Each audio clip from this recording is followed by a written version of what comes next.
Missed an episode of your favorite podcast? Choose from over a decade of content in our archives, not just the latest episode. All free at GCNlive.com. This is your call to action. Get prepared, America.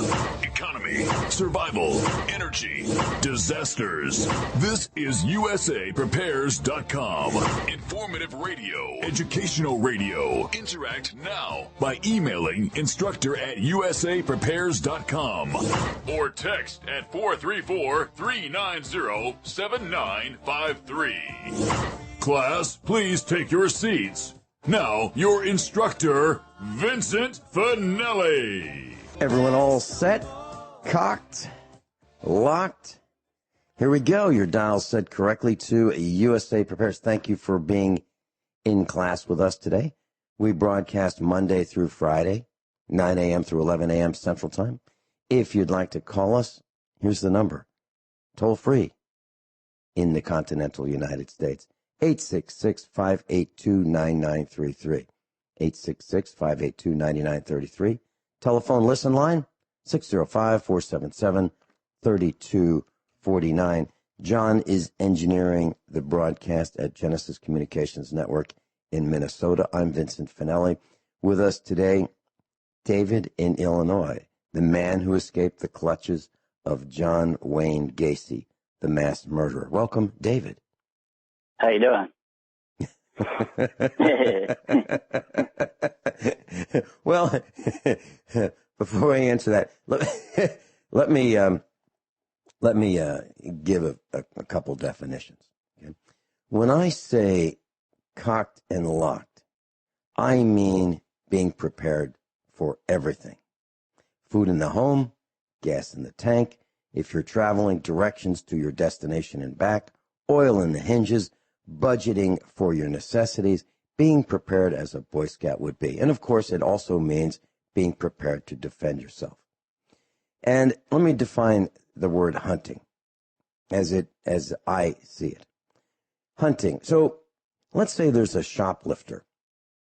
The cops hunt for that shoplifter that just ran out of that store. A bank robber. The cops hunt for that bank robber. A carjacker. The cops hunt for that carjacker. A kidnapper. The cops sometimes hunt for that kidnapper. And a cop killer, well, then there's a manhunt, right, for that alleged cop killer. Well, it also applies to other things, less nefarious. Maybe what might believe to be a little more innocent. Party balloons. Those Mylar helium-filled party balloons that are purchased by careless, ignorant friends and relatives of toddlers who don't have the coordination to hold on to them. Whee! Off it goes, and everybody goes, wow, look at it go. And they have no concept of it coming back down to earth when the pressure of the helium inside the balloon exceeds the capability and capacity for that Mylar to sustain the pressure. It bursts, and it comes back down to earth, and sometimes it lands on farms where cows think, I never saw one of those before, it looks good to eat, and they start eating it, they swallow the balloon, the string, and they die. Okay, well, I would hunt for the person, but not full-time. I would put in the back of my mind who sold these things and who buys these things. And I would try to find in my spare time or as I travel or through the course of my day who sold it and who let it go. Who was the customer? Because if I have a dead cow that cost me the loss of $1,000 plus bringing the backhoe out, plus burying the cow, plus all that time, it would, for the hours to have a backhoe come out, it'd be $250 to $500 to bury a cow. So now we're up to $1,500 in losses because some ignorant, careless friend or relative of a toddler thinks it's really cool to have a Mylar balloon. Well, I would want to know where that balloon was sold, and I'd like to know who bought it. And then I'd like to have a chat with that person and explain to them that they just cost me $500 plus $1,000. And I'd like to know what they want to do about it. And what would I do? I would expect them to make restitution. If they didn't want to do that, I'd take them to court. That's what I'm talking about by hunting. Okay? Nothing more than the current system. Nothing more than what we do right now. The system's already in place. So if it falls apart and there's no system that we've already built and have people hired and pay them to do these jobs, well, then it's up to us to do them. So we'll use the same exact system, no different. That's what I want to say. David, you are going to be sharing with us some information that is terrifying, frightening, things that have happened to you in your younger years, your childhood, the abuses, and I commend you for having the courage to do that. We are not going to release your last name. We're just going to refer to you as David. David, what would you like to share with us today? Well, the first thing I was going to say is I'm going to give you a quote from a friend of mine that stayed with me to see what I had to live with. And when he finally got home and called me and his parents found out what happened, what he had to endure, he told me, your father's going to get away with what he did to me because he's a cop. And he said, I had to resort to eating out of a trash can. Now, that day we had the situation with John Wayne. That we didn't know who he was at the time. He tried hard. And the fact is, we were probably standing in them bags next to a body. And with the amount of blood that was all over them clothes and what was happening, that's probably what it was. And the other things we found, even the teeth that we found in the car that we found, we tried to report it. No, wasn't allowed to talk about it. But he resorted to eating crawfish raw. And I tried to tell him, look, let me start a fire first. He was so hungry, I was used to it. But he was, and we came across during them walks, we came across a lot of people, campfires, camping out and things. But we would not steal their food. No matter how hungry we were, we would not steal their food because we wouldn't do that. That wasn't right. And that's just where we would not go. And I know what it can be like. I had to resort to finding how to hunt and how to fish and catch, and most of it was on accident. That's where my food came from. And I don't know if you realize what it's like to go in the winter and watch for a pheasant to land, because I was able to see at night in the snow better. And I had to sit there and stalk this thing and jump on it with a stick. That's the old-fashioned way to get something. And if that's what you had to do, that's what you had to do. And, and so that's, what it was like. And the thing is it still doesn't stop, and that's the other reason I want to say it towards the end. I would like to get into why I'm discussing this stuff now.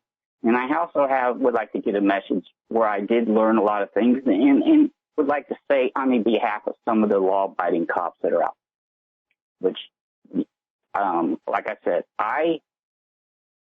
when I got out of second grade and they started hiding me with the cops and the police and using me for medical research, and I was handing out bullets and guns at the police station. I was answering emergency phone calls, which were hilarious because you're a kid. You don't think you sound bad, but people would call up and say, is this the police department? Yes, ma'am. What's your emergency? I'll call back at a better time. They're just shocked. So instead of being in school, I would ask when I'm going to school. So you remember those J.C. Penney catalogs you would get in the mail, the big winter ones? Sure, and the Sears catalogs, yes. Yes. He would keep on our table when we would come home from work about 2 stacks of those full of homicide files. And he said, here, this is your new education material. He would hand the file to me. And there would be full-page photographs, black and white, always black and white, photographs of homicide. Now, I'm a kid, and I'm supposed to go through these files with him. That was my education material. And, you have to turn around and try to shut it off.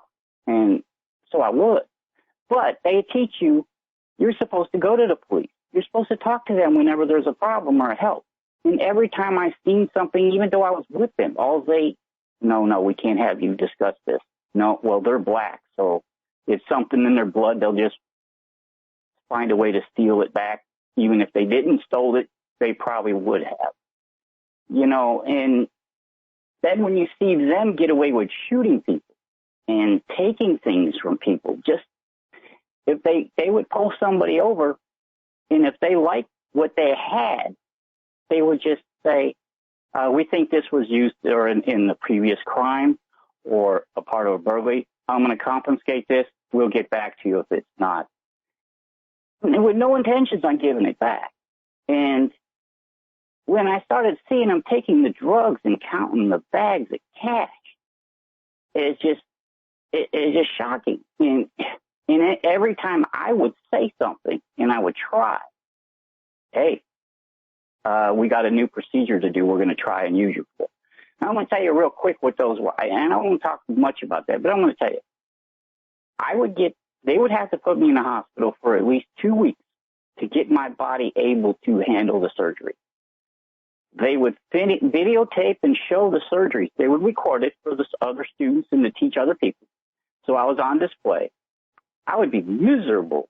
I mean, you come out of all that gas and you're already in the weakened system as it is. 3 days would be just pure horror of getting sick. I didn't get no pain medicine. And then I would have to go home. Instead of going home, he would go to Vegas with his buddy. I'd get locked up at home until he got back. And, they're doing this. And then at the end, when they would take the pictures for their books, you think, oh, what's so hard about taking pictures? Well, I'll tell you what it's like. You're sitting there for a couple hours while some guy's sticking a 35-millimeter camera about a foot away from your face. And the Q-tips they use for throat cultures, that's what they look like. He would take 2 of these 6-inch Q-tips, put them underneath one eyelid, 2 at the bottom, push them down, and then push the eye back so it bulged out. And I already had surgery, so I'm in a massive amount of pain. I wouldn't even get a thank you or a meal for these books they would put me in. And that's what that was like. And then when I would be in that hospital during that time, my body was available for them 24 hours a day. I even had blood David, coming out of my ears. We're going to a break. We'll be right back, class. Class, you're listening to a first-hand expose on the system. David, you mentioned that during the photography of your body, and surgery, you would be available 24 hours a day. Please continue. Yes. Now, I would always, they even tested cancer drugs. Okay, I didn't have cancer. It's just that my body was in such a fragile state because of the 1 meal a day. On the average, I would have to go two to 3 days at the most without food. So that's why I was in such a fragile state. And so they would test these to simulate what it was like for a cancer patient that is in a serious deficiency, to see how much of the drug they can get in their body before there was problems and conditions. And a lot of my friends would ask, why are they doing this? Parents, teachers would try to complain and get me to see other doctors. And when that may cause too much waves, they would move me somewhere else. And but I would ask the doctor, can I say the doctor's name? He's at the University of Chicago Hospital. That's where they did all David, the rules are really simple at USA Prepares. You can say anything you want as long as you don't use profanity and as long as it's the truth and you can back it up. It's as simple as that. Okay. Right. My eyes are in his book. There's records out there. The first doctor that made the deal with my father to hide me there while the other agency was looking for me, because he lost custody of me, which I didn't know at the time, his name was Dr. Johnson. But the head doctor that took over the research was Dr. Frank Newell. Now, I'm going to tell you how this guy, all he cared about was his research and his new radical procedures. I went in there one day, and there was another student doctor, as I called him, looking at me, and he did not know I was there, because I was telling him I just got hit by a car. And the police kept me detained until my father got off his vehicle and picked me up. They would not let ambulance or nobody see me. That was one of the agreements, was that university was the only one allowed to work on me. And I was telling him, look, I got hit by a car again. I landed way down the street. Nobody's doing anything about it or even checking. I was banged up pretty bad. And he came in there and seen that I was there. He shoved that doctor right off the chair, that student doctor, looked at me, and there was about 20 students following him, and they even were nervous. And he said, there, now you can go ahead and get out of here. That's how you don't have to worry about hearing me. I don't want anybody looking at him. And that's what it was like. And I sat there a few times with that doctor discussing, why are they doing this to me? Because my friends and all the people described me as looking like a victim from the war camps in World War II. And I said, why is it? Why can't you do anything about this? And they said, look, you're doing good for science. It's not that people are upset about things that happen in the war camps or what the Germans did. It's what they did to the soldiers and Jews. But there is some people that are just, it's okay for us to do research on. And that's you. And, you know, it's just hard, you know, not to, you wonder, and you start to get to the understanding, and you start to think of it, that's what you're born for. And that's what they would tell me. That's what I'm born for. But everywhere they traveled, when the teachers would speak, they tried to get me into other clinics that were free. And no, they were not allowed. Nobody was allowed to look at me. And whenever they caused waves, I was moved and be it in another. And I'm going to tell you what it's like. When you're sitting there in a squad car and driving around at night in the winter in Chicago, it is freezing cold. And when it got too dark or he had other things to do, I would be locked in this car. And it gets terrifying in that city. And you're out there and you're a kid, even as I get old as a teenager, you know. But I'll tell you some disturbing things that I see. I would go to the museum, right behind the Museum of Science Industry. If I was lucky enough where he let me bring a fishing pole, I'd try to catch some food. And I would be there. I think I hear the music again. Yeah, David, you do. And just one quick question. When you use the word he, are you referring to your father, the policeman? Yes. Okay. All right, we'll be right back. David's got an hour and a half to go. Class, this is firsthand experience of the system. Class, David in Illinois is with us, and he's telling us firsthand experiences that he's had with the system. And when he refers to a person, he uses the word he's talking about his father, a policeman, a cop. David, I've got one question. I don't want to interrupt you in any way, shape, or form. In class, we're not taking calls today. We're going to let David say whatever he wants to say. You mentioned you were hit by a car. What did you mean by that? The first time I was hit by a car, it was an early 70s. It was like an early 70s, a big steel car. I was hit by a car, and I flew over the whole. I'm surprised I was alive. Actually, the people that witnessed it are surprised. I flew over the whole car, landed down the street. They called the ambulance, and the people were shocked. Then I was there. They wouldn't let the ambulance guy. They wouldn't let him take me anywhere. They said, "No, we got to take him to the station with Dad." They took me to the station, and my dad showed up, picked me up, and he just took me home because nobody else was allowed to look at me but those doctors. And so the next day, when we went out, and I went to jump in the water and went to take my shirt off, and I was black from my chest all the way down to my knee. And he took me right back in and locked me up at home. And he says, you could tell them, I told them, they said not to worry. If you're moving around, you're fine. And they'll just look at you. The doctors did not want that on the record at all. When I went in there, they wouldn't even look at me. They just said, walk around. You seem like you're fine. That was it. That's all. Why, David, why were you hit by a car? Where were you and why were you hit? I was going down the street, and there was a guy that was the lifeguard, and he figured he was going to taunt and haunt me. I mean, he was teasing me, and I was on the bike. And when you're down the hill, you just can't stop. And he assumed that I would be able to stop right away, and I couldn't. And when he went, it clipped me on the side, and it caused me to flip and fly over the whole car and land down the street. He said he was sorry that he did it. He was joking. But my dad said, don't worry, I don't want nobody to know about this. And that was it. And he didn't want nobody to know about it. And there was a whole bunch of witnesses that seen it.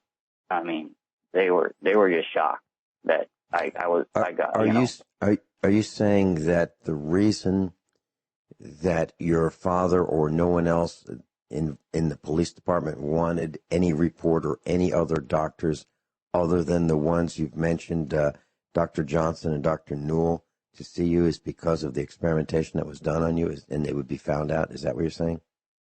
Yes, that was the reason, as well as I had an agency that was looking for me. They were hiding me because he lost custody. I did not know this at the time. He lost custody of me. They were going to take me at school the next day because he was a cop. They knew if they went to the home, there would be possibly firearms involved. So one of his police buddies said, look, they're taking him in the morning. So that's when they snatched me that night and been hiding me ever since.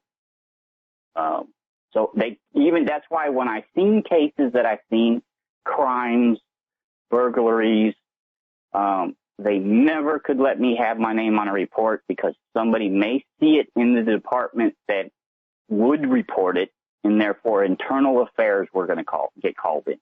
And then they couldn't do nothing about hiding. And if people think this is not a true situation, I had an older brother. A few cases that I seen were serious. When my brother would come home from school, he tried to say, look, why can't you go? Let him coach you on what he's seen, and you go tell him and report this. I'll take you with. And no, I have nothing. I'm not getting involved with this. No. And I didn't realize my brother the situation was happening to me affected him as much as he did. I won't tell you exactly what he did, but he tried to do something to himself because he felt he was too weak to stop what was happening to me. And he said he was afraid that my father would do it to him and send him there instead. And I told him he don't need to beat himself up over that. I feel bad that he tried to do something to himself that had haunted him that bad. He was a kid. He was older than me, but still, technically, he was a child, even though he was older. I can't fault him because what he's seen that I had to go through, my brother, it was a lot. You know, it was a lot. So, I can't. David, in all the time that you and I have been on the air together, and even off the air on the telephone with just the two of us, I've never heard you mention your mom. My father was married 4 times. One of the women he hid, just like they don't know about. He's attacked every woman, and they wound up had to get protective custody away from him because he was a cop, and there was nothing they would do. He even attacked the woman, the second wife, that I actually thought was my real mother at the time, because she told him, the investigators that looked for me that day, she told him. He took them. They're hiding him. He attacked her right in front of the police that were there, and they wouldn't stop. And I didn't find that out until later. I just never seen her again, and I finally talked to her quite a long time ago. But every woman he was with, he attacked. If I wasn't there for him to get his kicks out, he attacked them. And when I was in high school, he attacked this one woman, and I managed to get out of the house. And he would go into these rages where he would destroy everything if there wasn't me to handcuff and get his frustrations out on. And they would show up when the people called the police. They would show up as buddies, take him to the psychiatric ward, okay? The psychiatric ward. He would be there for a week or so. Meanwhile, I'm at home. Now, these doctors were supposed to be monitoring my condition and my health. I'm at home trying to find food or something. And when they're done and calming him down, he's back out carrying a gun. Now, this man had a special nightstick that was steel. Now, there were certain laws about what they can carry. But since he had a special one that was made into a flashlight, it was okay. He carried that nightstick, so he only had to hit people one time. And if that one time meant he didn't have to go to court and fight him in court. And, and it's just, he looks for it. To see him looking at those crime scenes. I asked his buddies, that his little group that he was with, and I tried to understand, wait, you hate black people. You hate the college students. Why are you doing this job? I didn't understand. I wanted to know. And at first they laughed. And finally they said, if we don't have these badges, we would be in jail. So when we got home and I asked that question, he said, you really want to know why we keep this and we do this job? He pulled out a homicide photo of 2 children and a mother that were burglarized, raped, and murdered. And I had to look at those photos, okay? And he said, that's because we can do that and get away with it. That's why we carry the badge. So what do that's what I had to, but I was going to tell you something.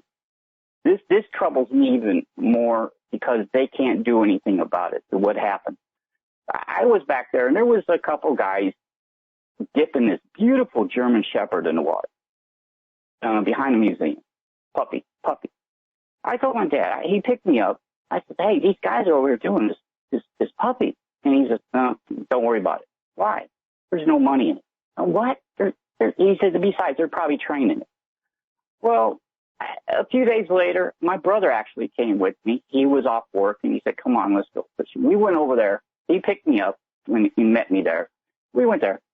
They killed it. They drowned the thing. And I said, look, you could have done something about this. He said, I'm going to teach you something. Get in the car. He drove me around the city and pulled up where people were beating dogs. I seen the people had a dog upside down, hanging it, beating it with a stick. And I'm like, you're not going to do nothing? He said, there's no money in it. No. So I still didn't understand. To me, it was wrong. So he got me a puppy. I had to sit here and watch him not only starve me, he would give me $1 for 4 days. I had to choose whether I bought me something to eat or the puppy. And then when he would come home, he said, I'm not going to hit you. He would kick the puppy around and then urinate on him. I had to wait. When he was gone, I had to sneak on the phone and I had to call animal control to get the puppy because I wanted somebody to give it a chance. Because I can't have that on my conscience. Why did I not put papers up everywhere and flyers? He would see. And when they picked up the puppy, they were like, who did this? My father. What's his name? And they knew him. Well, I'll just tell you, I got hell when he got home. He took it out on me. And I don't want to get into what happened. So, but at least it had a chance, and you see them doing this and getting away with it. Monsters with a badge. And that's exactly what they are. They're monsters.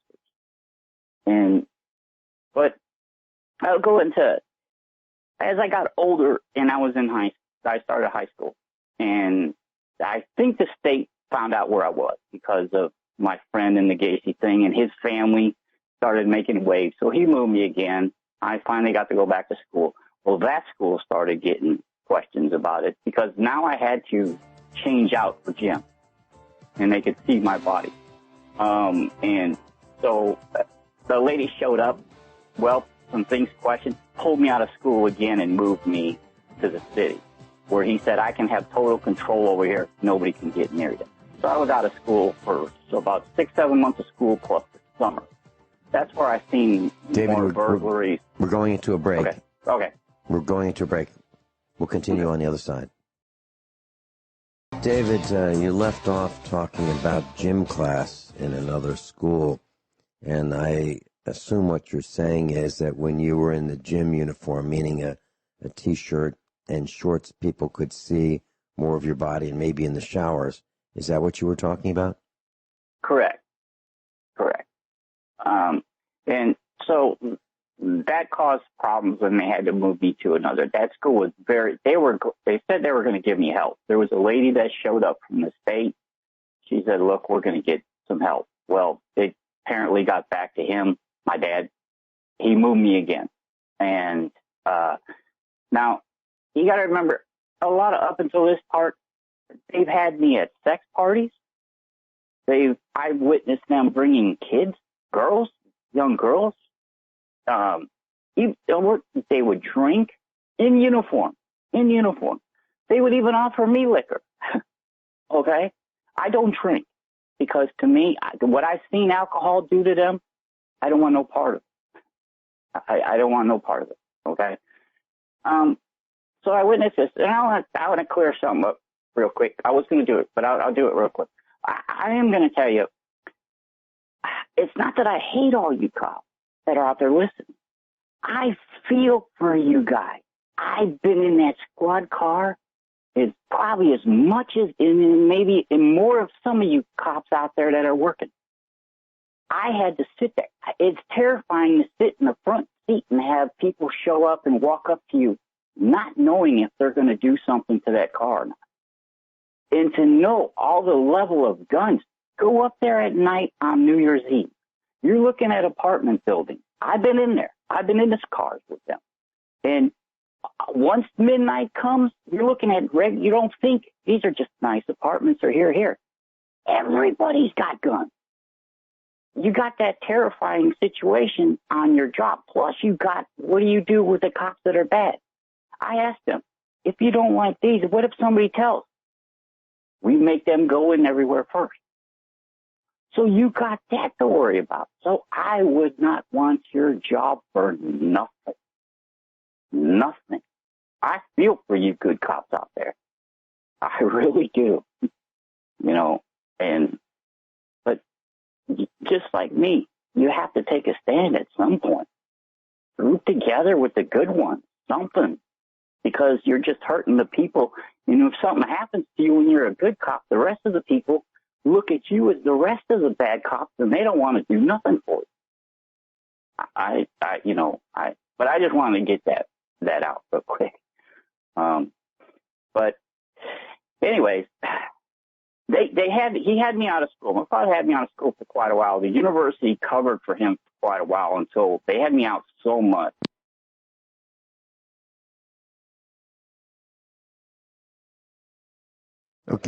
Okay. We just lost David in Illinois, and we're going to get him back. So in the meantime, I've got pages of notes that I'm stunned with what I'm hearing. He's talking about the thing that you've heard throughout many of the themes when we discuss the police, that it's about money. And David said several times, there's no money in it. There's no money in it. And when he comes back, I'm going to ask him what he means. By the way, isn't it strange that we lost David? Isn't that strange? He's still gone? Okay. Isn't that interesting?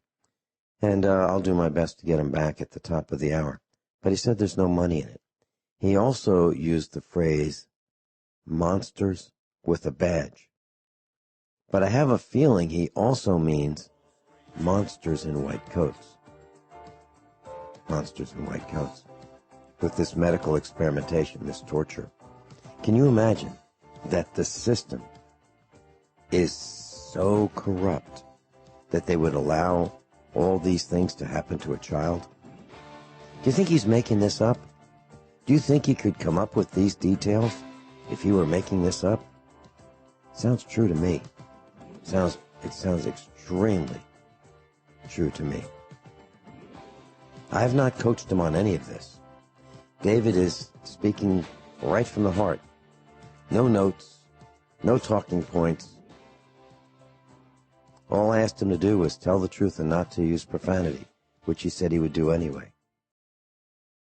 It's a very serious broadcast today. David is with us, hour number 2 of USA Prepares, and we're talking about abuse of power, the system, first-hand experience, first-hand recounting of what happened in David's childhood. David, we got disconnected, and we believe that because of the storm in Minnesota right now, that's why we got disconnected. All lines at GCN, all the telephone lines had gone down at the same time, so it was nothing nefarious. Okay. I just want to let you know. David, you said a few things that be great to have some clarification. One is you've said several times, there's no money in it. There's no money in it. And meaning the words of your father, the police officer, there's no money in it. What do you think he meant by that?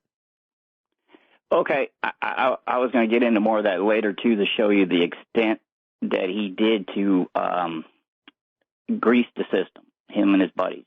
Okay. When they would confiscate the, property, drugs, and wind up eventually getting cash,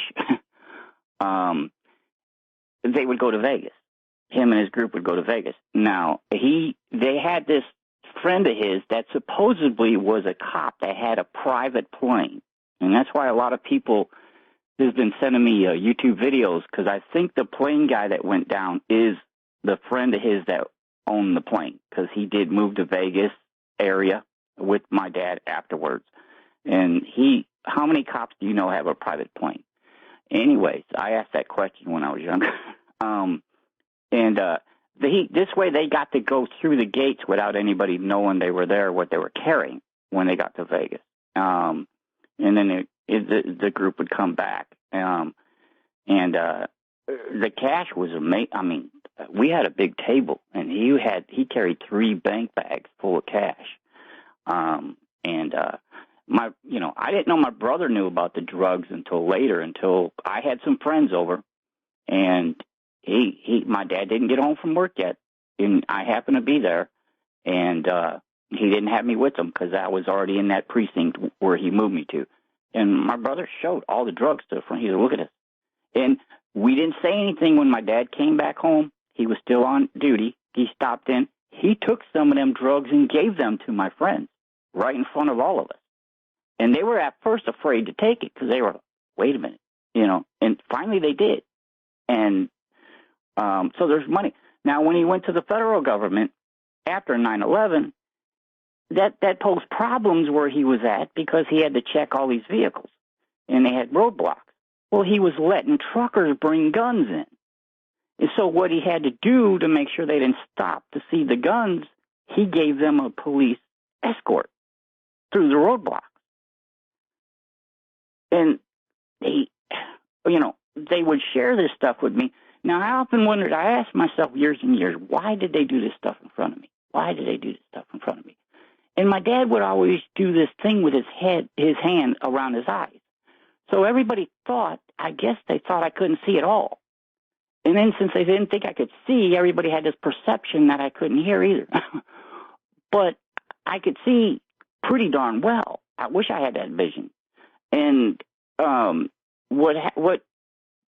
and if they did start to question, say, wait, if he can't see, how can he do this? Even public people would walk around and were like, how he can see.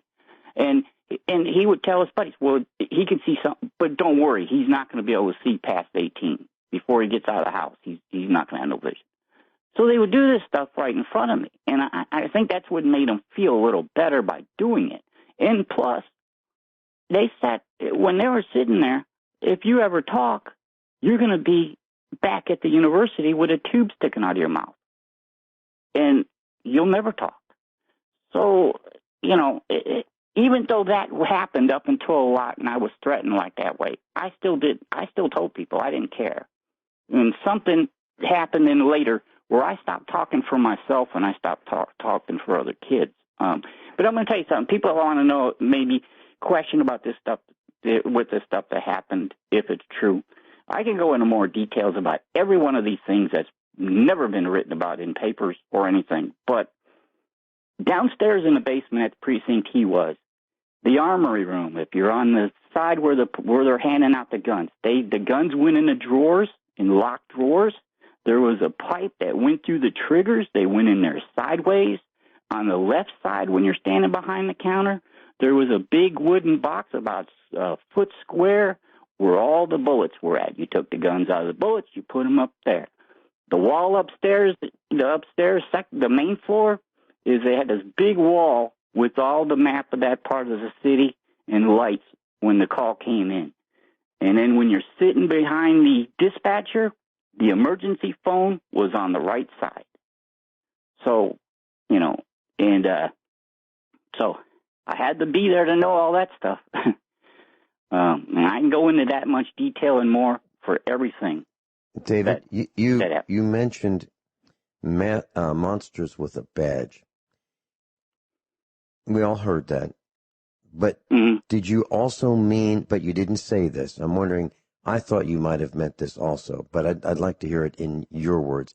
Did you also mean monsters in white coats? Yes, I'm sorry, yes. I mean, they are, to me, they're the war. They are just as bad.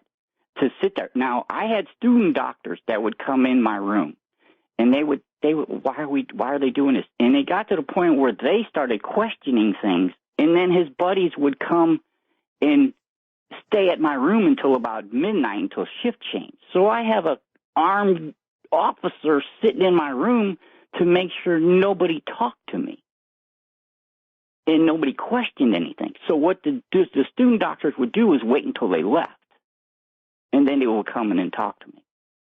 And, but there's nothing they can really do, I mean, they're starting their careers. I wouldn't do it myself because I couldn't stand seeing something like that happen, but I understand why they put all that time and effort, to get their career and their education, and why throw it away. I try to look at everything that way at both sides. David, you mentioned that in uniform, the police would have sex parties with underage girls. Did I hear that right? Yeah, they'd bring them home. They would bring them in uniform. They wouldn't even be out of their uniform. That's what got me. When you say underage, what are we talking about? The youngest girl that I spoke to, that actually they hid her with me. She was brought home and hidden with me. I actually asked her how old she was, and she told me she was 14. So they brought her to hide her with me because they knew I was being hidden, so they figured it'd be a safe place. So they hid her there with me. Where did she come from? I have no idea. Do you think that the police are trafficking in children? It would not surprise me. No, and I everything I've seen, some of them, they had their hands in a little bit of everything, and to them, when I would come home from school, I would have to, when I went away to that state school, they would come home every month, and I would have to go look for my dad. He was supposed to pick me up, but he never did at the bus station. They just dropped me off there. So I'd have to find my way home and look for him. And I would always find him at this bar. And, they'd be hanging out in there drinking. Now, my brother seen me in there one day. He seen me going by. He had his own place, and he said, "Why are you in there?" I said, "I just got back, and I think he's there." He said, "Don't go in there no more." I said, "Why?" He said, "I'll go tell him you're here." He said, "That's where all the guys and the people hang out that look for kids." And I wondered why they were all staring at me and gawking at me and everything when I went in there. He said, "Forget about going. You come stay with me while you're home." And he took me to stay with him that time. And, while I was home. He tried, there was only so much he could do, and I understand that. David, so why is it that people believe that there is the blue glue that the police stick together? Why is it that we believe that? Well, what I can tell you, what I've seen, and I asked them, and the officers, and they would brag that they will not tell on each other. Now, I tried to discuss this a little bit earlier. Now, you think about it. If you're not on ball with everybody else, you got to go into every situation first. How do you know if your back is covered? How do you know if they're not mad and they're going to slip and say "Oh, sorry, my firearm went off"? You got to, the stress. If you got 10 places you have to go in a week, that's a crisis situation, and you don't have any back. You got to go in first. They did the same thing in the military, is what they described to me. These guys were all in the military. The guy that they had problems with always was on point. So you got that stress constantly and that fear constantly. Some people get off on it, but the career cops, that I think there's a lot of them that, hey, they're doing it because they started it and they wanted to do something good and help the public, So if they talk and they say something, now they have a situation like that where they have to go in every place all the time by themselves, and they don't know if they got. I mean, I imagine I imagine you could put yourself in them shoes. What if you had to go? Yeah, you're talking about friendly fire, like in the Vietnam conflict. Yes. Where you'd be shot by your own guys, and I've talked to people who were there, and they say, yeah, we'd have these people who were supervising us, if you will, and they didn't know what they were doing, and they would try to get us killed with their stupidity, and friendly fire would take them out. Friendly fire means fire from your own side. Yeah, that's what they said. And yes, I can imagine that. David, you are painting an awful picture of people in uniforms looking for money for their own gain, running guns, dealing drugs, child molesting. This is like the worst of the worst. And murder. We'll be right back. David's with us. And he's a USA Prepares instructor. He's exposing the criminality of the system. David, I read an article by theatlantic.com, and in that article it said 10% of the general population experiences domestic violence. 10%. It also goes on to say 40% of police families experience domestic violence. It also goes on to say that police can stay on the job after abusing or battering a spouse. And the sources are the New York Times and the Atlantic.com. David, in your experience, firsthand experience, are you aware of any domestic violence in police families that goes without any punishment at all? Them get punished for doing anything. One of his officers got punished, but not for that, for embezzling. One of his group got in trouble and arrested and put in jail for embezzling money. He actually got caught, but he didn't narc on anybody else, and he actually died in prison. That's the only one out of all of them that I know. Embezzling money, meaning from what? The system. He was applying for benefits of dead family members, things of that nature is what I was told. Why you got arrested. You're saying a police officer was caught applying for benefits of the dead, which would be illegal, right? Yes.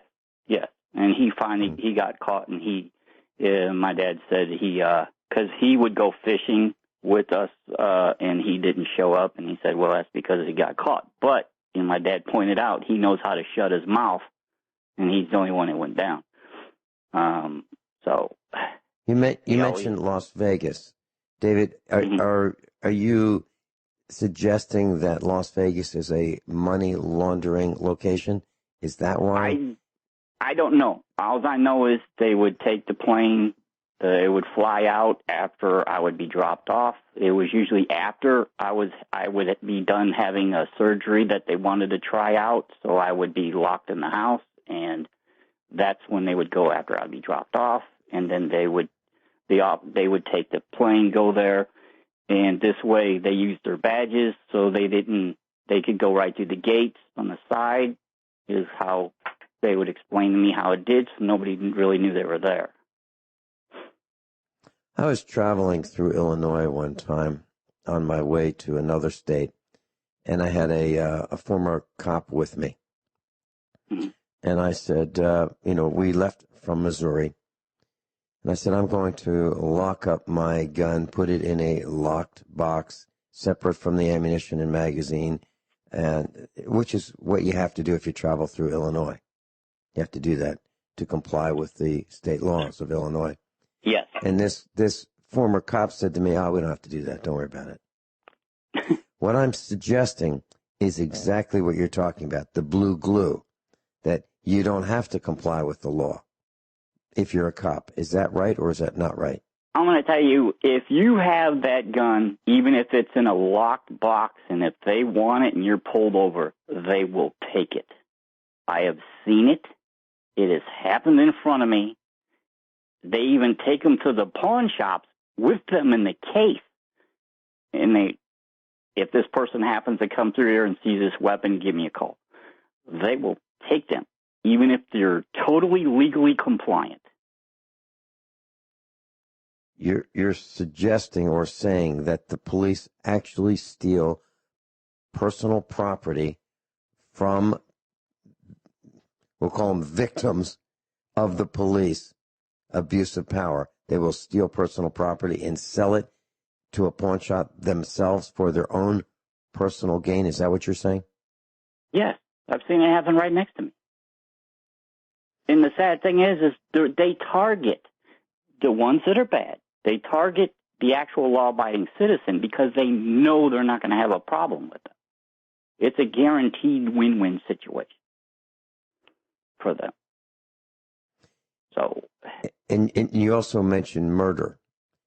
Are you aware of people who have been murdered by the police and have not been brought to justice, meaning the police who murdered people? I know about shootings that were covered up. I know about people that lost their lives that were covered up, and I've seen pictures. We'll be right back with David in Illinois. Class, you're hearing it firsthand. There's no rehearsal for this. There are no talking points. They're only the notes that I've taken during this discussion. We'll be right back. David, I'm sure we have some ladies listening to what we're discussing today, and they might be wondering, what was it like being the wife of one of these cops, either your dad's wife or one of his friends' wives? Do you have firsthand experience about what it was like? I'm going to tell you. I'll tell you one. One of the my actual mother explained to me why she left and why they covered up for my dad. And being in at the time he was military police, so he started in law enforcement. He would get so out of control, he was running around with a machete, and they would just calm him down. That's how dangerous he was. So. You're talking about running around your house, your home? Yes. With a machete? Was he threatening? Going at people. Yes. Okay. So were there other police that you know about that were behaving in a similar fashion? Yeah, they would, like I said, these guys would drink constantly. I mean, constantly. And they would just get out of control. I mean, it was terrifying. And then when they get on the road, you're driving on the road, those drives around with them were terrifying.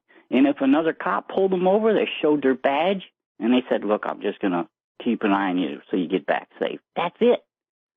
You know, and there was accidents, and they would just get let to go. You're talking about driving while you're talking about police driving drunk? Yes. Those drives were terrifying. I mean, I wouldn't even know if I'd make it home, you know, and I would actually practice getting down in the floorboard in the car. So, David, yeah. What was your relationship with your dad? Let me qualify what I'm saying. When you were a youngster, did you love your dad? Did you dislike your dad? Did you hate your dad? Did you admire him? I cared about my grandfather, and I never could understand. I never got to be a child. I had to automatically grow up. So I always tried to observe and wonder why this person turned out like that from that person. Totally different. And even my own grandmother would cry because she felt she was responsible as well, and she couldn't do nothing about it. And they didn't even want him in their own home. He was out of control that bad, you know. And there was nothing anybody could do about it. Nothing. Did your and I'm trying to put myself in your shoes, which is impossible. You're a unique person, a very, very strong person to have sustained this and come out alive. David, when you were a child, you didn't know anything different, did you? I'm imagining that you thought this was kind of normal. Is that right, or is that? Yes.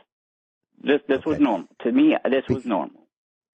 Because you didn't have much to compare it with, because you were kept locked up and imprisoned in the system, in the hospital, in the car, in the house, in handcuffs. Is that right? Yes. To me, it was normal. So I accepted it. And now, as an adult looking back, what are your thoughts?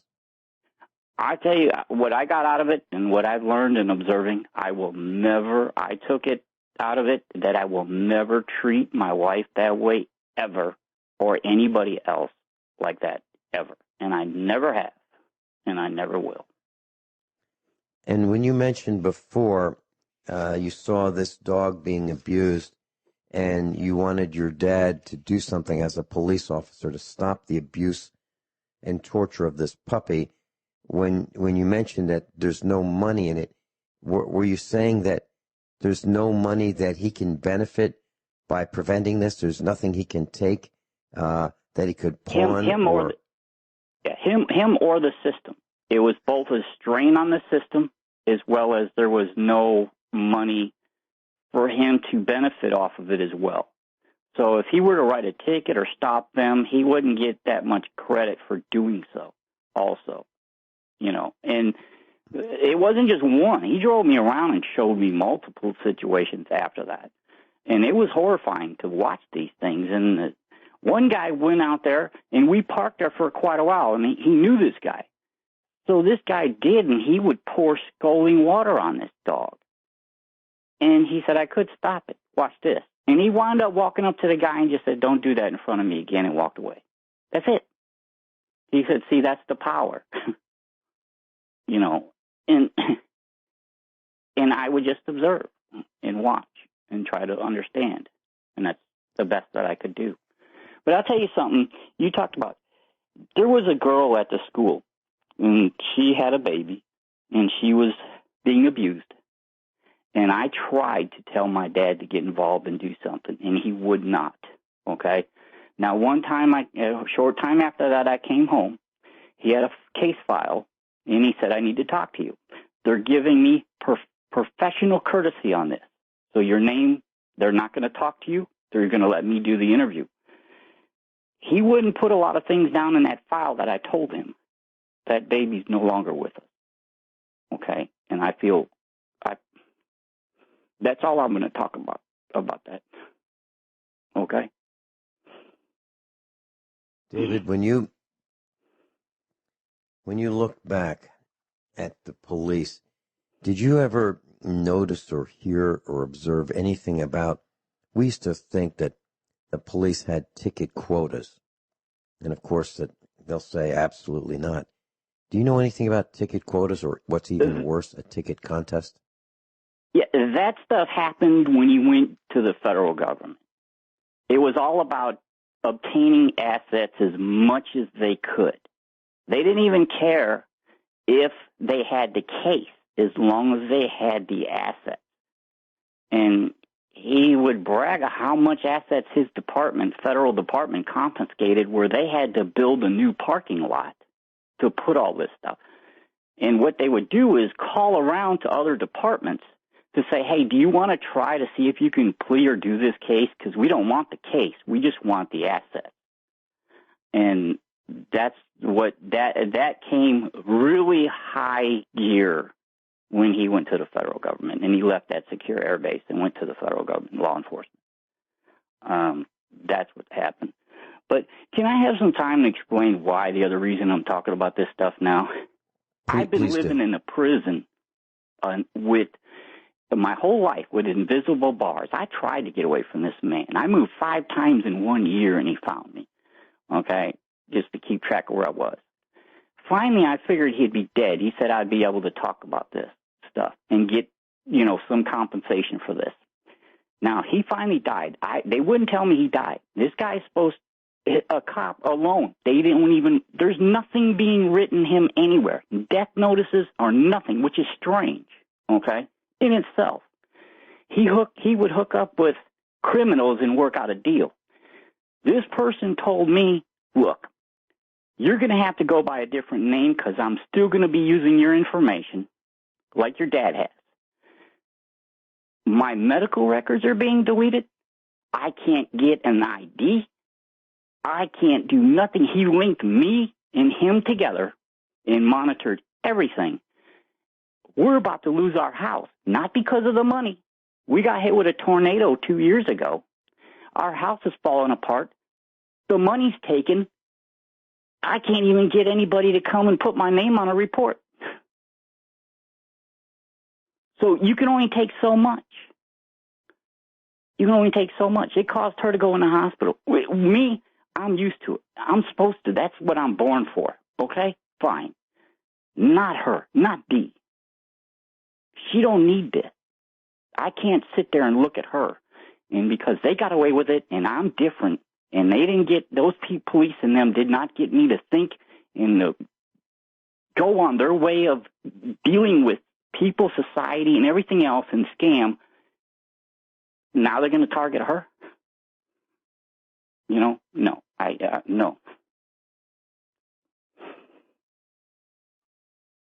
I've been trying to get an ID now for almost a year. There's no record of me having the ID. They want to know where I got it from. Somebody's deleting my information. It's all, he linked my name and his name together. But now I got a criminal lady out there who's sitting there taking everything. The government won't even acknowledge that I'm there. Now, I called all them departments of his and said, look, he told me to let you know there was 8 boxes of files and documents for law enforcement. That lady's got them, and she's out there spreading them around and took them and took off. I'm not having that come back on me. I don't have them. If he knew that he couldn't get me to be crooked like him. So before he passed away, he said, take this stuff. When you get it, take it and turn it in. Well, I don't have it.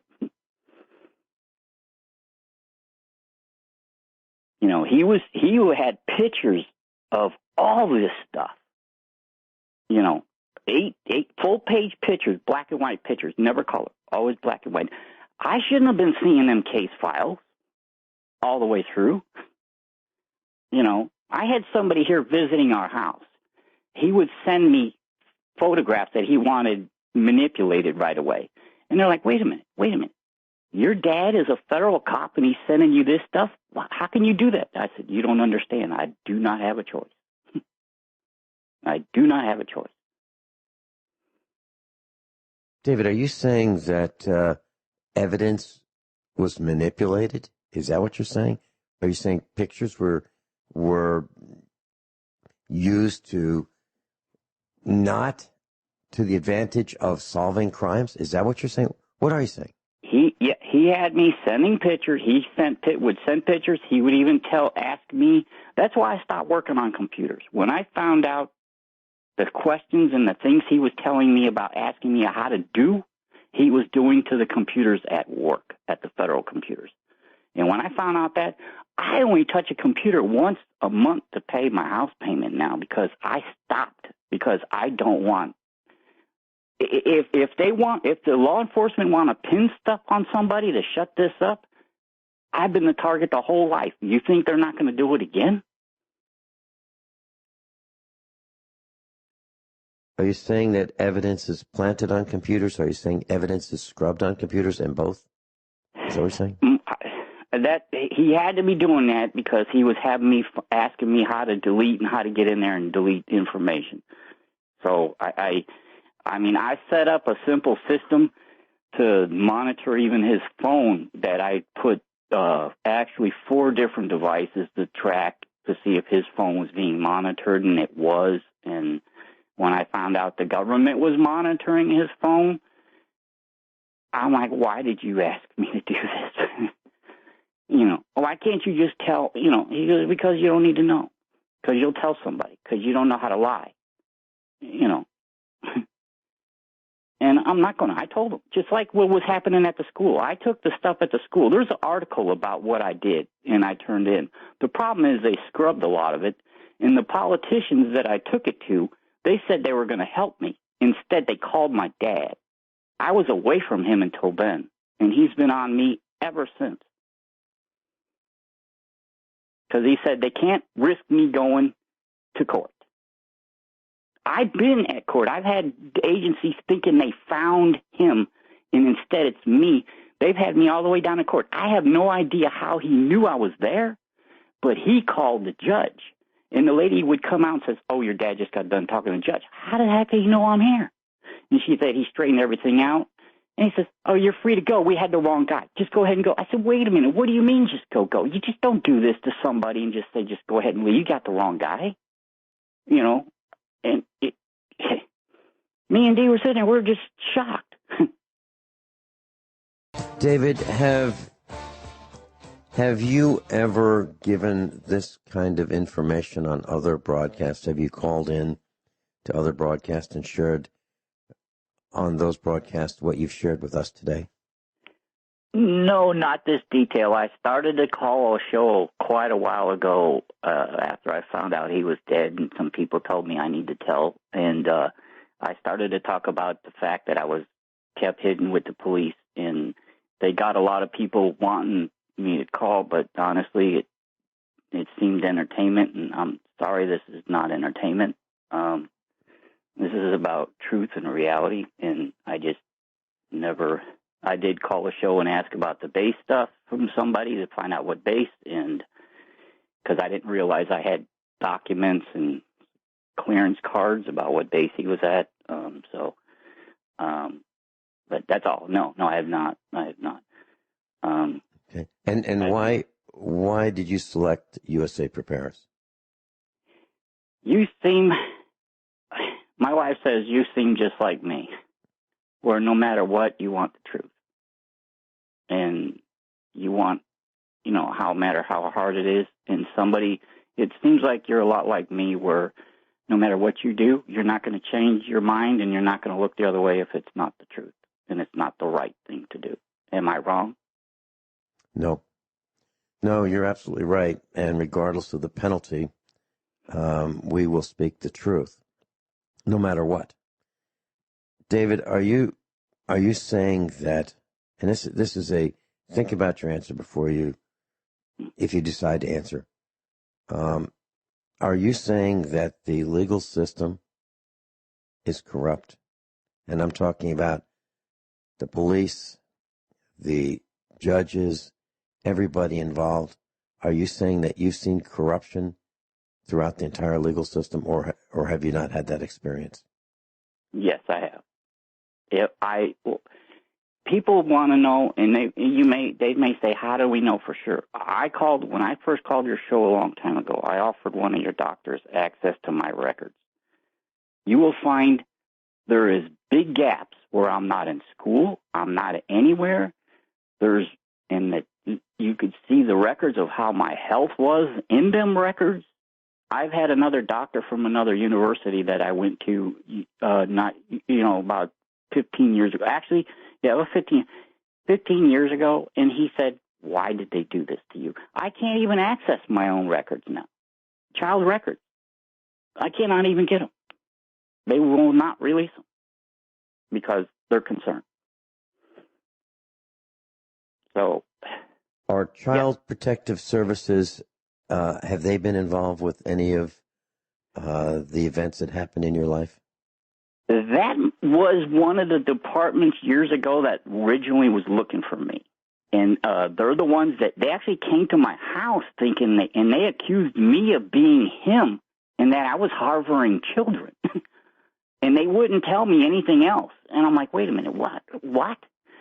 Talk to my neighbors. They tried to force their way into the house. I had to call the police, and once they looked up the record and found out, and the agreement was whenever the cops were here, I had to get my dad on the phone. He was on the phone and talked to one of the cops. And then once whatever transpired that conversation, I was all of a sudden the bad guy and everybody took off. Nobody said a word. They assumed Dee was a kid, I guess, and they tried to force their way in the house. You're talking about after your father's death? Before. This was about 8 years ago. You know? And you're still being haunted because you cannot get an identification that is you, so that you can carry on with financial things like banking and so forth. Is that correct? Is that what you're saying? Yes, I have that problem, but I didn't find out until after his death, actually, that he's been using my identity. He's even been applying for hardship grants and things and using taxes in my name. Wow. David, are you willing to come back another time and talk some more? Yeah. David, I want to thank you for your courage. I want to thank your wife. I've talked to her on the phone. Off the air. She sounds like a lovely lady. Thank you both for sharing this with us and exposing the criminality of the system. David, this is hard to talk about. Sorry. I know, and I appreciate it, and so does the class.